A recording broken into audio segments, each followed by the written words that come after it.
1857 के बाद अंग्रेजों ने भारत पर शासन करने का एक नया तरीका अपनाया, डर का शासन। इतिहास में ये एक विद्रोह था, पर अंग्रेजों के लिए ये उनके राज को सीधी चुनौती थी। तो जब अंग्रेज जीते, जश्न नहीं हुआ, बल्कि पूरे हिंदुस्तान के लिए एक सजा सोची गई। 1857 के गदर ने अंग्रेजों को अंदर तक हिला दिया था। अब कानून नहीं, सिर्फ डर ही उनका हथियार था। सजा का पहला तरीका था सरेआम फांसी। मकसद था लोगों में ज्यादा से ज्यादा खौफ फैलाना। ये मौत का एक तमाशा था, ऐसा तमाशा जिसे हर आने जाने वाला देखे और उसकी रूह कांप जाए। ये सब बातें इतिहास में दर्ज हैं। सॉल डेविड जैसे इतिहासकारों ने इसे विस्तार से लिखा है। फिर एक और भयानक सजा थी, ऐसी सजा जो सिर्फ जिस्म को नहीं, रूह को भी मिटा दे।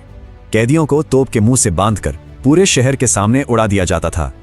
ये सजा सिर्फ जिस्म को खत्म करने के लिए नहीं थी, ये आत्मा को डराने के लिए थी। इतिहास की किताबों में इस वहशी सजा का जिक्र बार बार मिलता है। लेकिन सजा सिर्फ एक इंसान को नहीं मिलती थी। एक की गलती की कीमत पूरा का पूरा गांव चुकाता था। मकसद साफ था, लोगों का हौसला तोड़ना, उन्हें भूखा और बेबस छोड़ देना।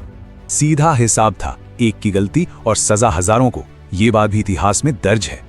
अंग्रेज एक बात और जानते थे, जेल से भी बड़ी सजा होती है सरेआम बेइज्जती। लोगों को सड़क पर घुटनों के बल रेंगने पर मजबूर किया गया और सबके सामने कोड़े बरसाए गए। हर कोड़ा सिर्फ जिस्म पर नहीं, उनकी इज्जत पर पड़ रहा था। यह भी काबू में रखने का एक तरीका था। इसका जिक्र बिपिन चंद्र जैसे इतिहासकारों ने किया है। लेकिन 1857 की हार हिंदुस्तान की कहानी का अंत नहीं थी। इस जुल्म का एक ऐसा असर हुआ जो अंग्रेजों ने सोचा भी नहीं था। हर फांसी लोगों के दिलों में डर नहीं, बल्कि हिम्मत का बीज बो रही थी। जिस्म पर पड़ा हर कोड़ा आने वाले कल के लिए एक खामोश कसम बन रहा था। और हर बेइज्जती दिलों के अंदर एक आग भड़का रही थी, एक अनदेखी आग। वही आग जो पहले दिख नहीं रही थी, अब धीरे धीरे पूरे मुल्क में फैलने लगी।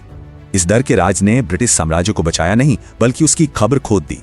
तो सवाल ये उठता है, क्या कोई भी साम्राज्य सिर्फ डर के दम पे हमेशा टिक सकता है?